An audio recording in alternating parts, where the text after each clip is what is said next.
राज्य शासनाने बंद केल्या, सगळं बंद केलं, कुठंच नाही डेअरी चालू. आणि म्हणून आपली डेअरी त्याच्या अगोदरच त्या ठिकाणी बंद होती. आणि मी स्वतः मोतीलालजी साहेब माझ्यासोबत होते, कुलकर्णी साहेब माझ्यासोबत होते, आणि कोण होते त्याच्यामधलं कोणी होतं का, SS पाटील साहेब सोबत होते. माझ्याकडे आले सगळे शिष्टमंडळ, भाऊ आपल्याला या ठिकाणी डेअरी चालू केली पाहिजे. मी स्वतः म्हणालो किंवा ठीक आहे, काय हरकत नाही. मी स्वतः राधाकृष्ण विखे पाटील साहेबांकडे त्या सर्वांना घेऊन मी त्या ठिकाणी गेलो. त्यांना विनंती केली की तुम्ही फक्त तुमचा मॅन पॉवर द्या, तुम्ही फक्त डेअरी चालू करतो, चालवण्याकरता तुम्ही चालवतो हा शब्द द्या. मी तुम्हाला पूर्णच्या पूर्ण नवीन डेअरीला जेवढा निधी लागतो तेवढा राज्याच्या मुख्यमंत्री आणि राज्याच्या अर्थमंत्र्याकडून मी त्या ठिकाणी देतो हा शब्द त्यांच्याकडून मी त्या ठिकाणी सांगितला होता. पण त्यांनी सांगितलं की आमचं धोरण,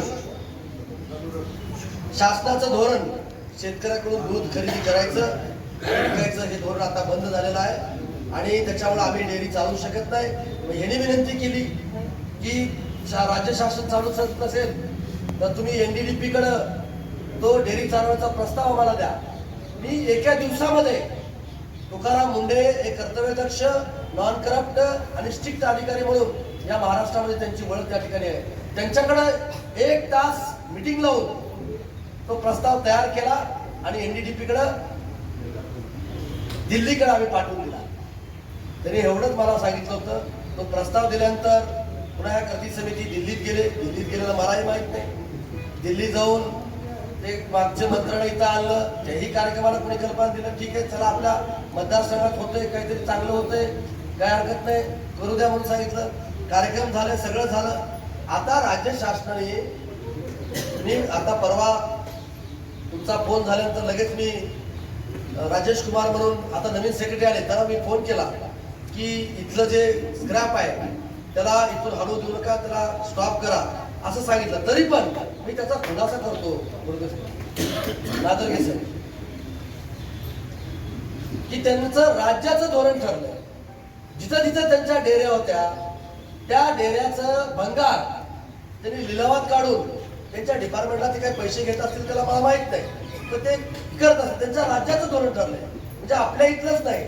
मग ह्यांचे आंदोलन मला कळल्यानंतर हे आंदोलनाचं मला माहित नव्हतं. जर आंदोलन असतं तर तिथं येऊन मी भाषण केलं असतं. पण मी आज पण तुम्हाला सांगतो ती डेअरीची जागा कुणाही खाजगी मालकाला दिली जाणार नाही. त्या डेअरीची जागा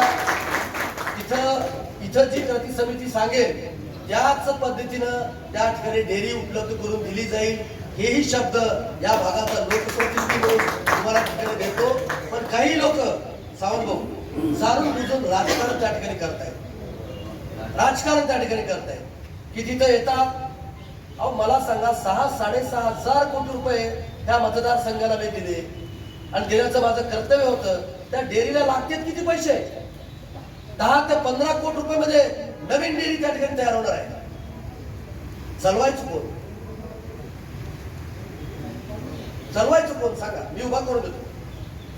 त्यांनी सांगितलं मला, हे होते समोर, तुम्ही प्रायव्हेट माणूस आला, उद्या मोतीलालजीला जर चालवायचं असेल त्यांना आम्ही ती जागा सगळं देतो, करार करून देतो, आम्ही सगळी मशिनरी देतो, त्यांनी चालवायला पाहिजे. ते राज्य शासन महाराष्ट्रातल्या कुठल्याही शासकीय दूध डेअऱ्या चालवणार नाही असं त्यांनी कॅबिनेटमध्ये त्या ठिकाणी डिसिजन घेतलं.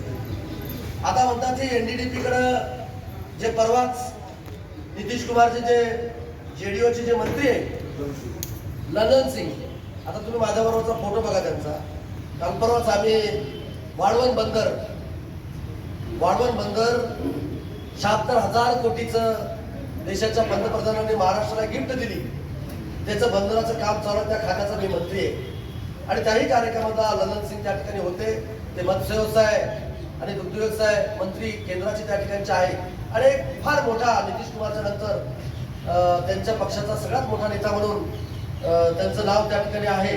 आणि म्हणून ते आजही मला सांगतात सर तुम्ही की आम्ही त्यांच्याकडे तो प्रस्ताव गेलाय, झालंय आणि तिकडून ते आलं की तुम्ही मी तुम्हाला आजही प्रामाणिकपणे सांगतो, तुम्ही ते प्रस्ताव आणा, त्याला मंजुरी आणा.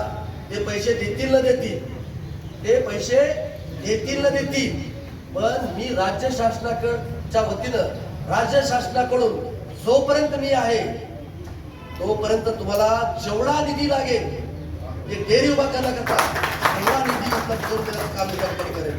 पण विनाकारण कुणीही तिथं येऊन वेगवेगळं भाषण करून मला एक सांगा, माझ्यावर टीका करण्याचं कारण काय? त्याच्यात माझी चूक काय? माझी चूक सांगावं त्यांनी. माझी चूक जर असेल 100% त्या ठिकाणी सांगा तुम्ही.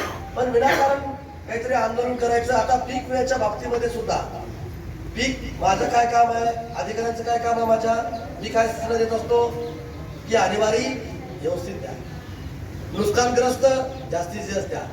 तो अहवाल कलेक्टरकडे जातो, कलेक्टरच्या मार्फत विमा कंपनीला त्या ठिकाणी दिला जातो. आणि मग विमा कंपनी आहे ही शासन नाही. त्या कंपनीनं काही भागात अग्रिम दिली, काही भागात दिली नाही, आणि तरी पण आम्ही त्याला भांडतोय. त्यांनी आम्ही राज्य शासनाच्या वतीनं त्याला ताकीद दिल्यानंतर सुद्धा ते अपील केलं कलेक्टरकडे. कलेक्टरला आम्ही अपील त्याचं फेटाळा लावलं.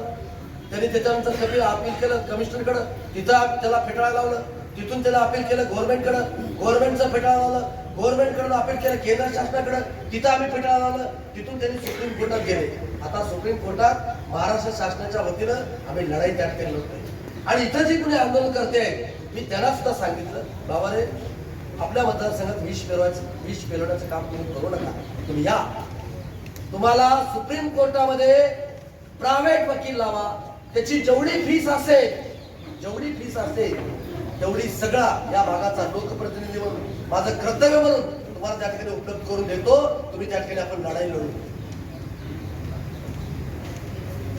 आज परभणीमध्ये असेल किंवा माझ्या उदगीर आणि जळकोट मतदारसंघातील जे काय आता परवा जी अतिवृष्टी झाली, सगळ्यात जास्त नुकसानग्रस्त तालुका म्हणून आपली नोंद त्या ठिकाणी झाली. माझे सगळे अधिकारी घाबरत होते की साहेब या तालुक्याचं एवढा हे वाटतं, आपलंच एवढं कसं काय द्या म्हणून.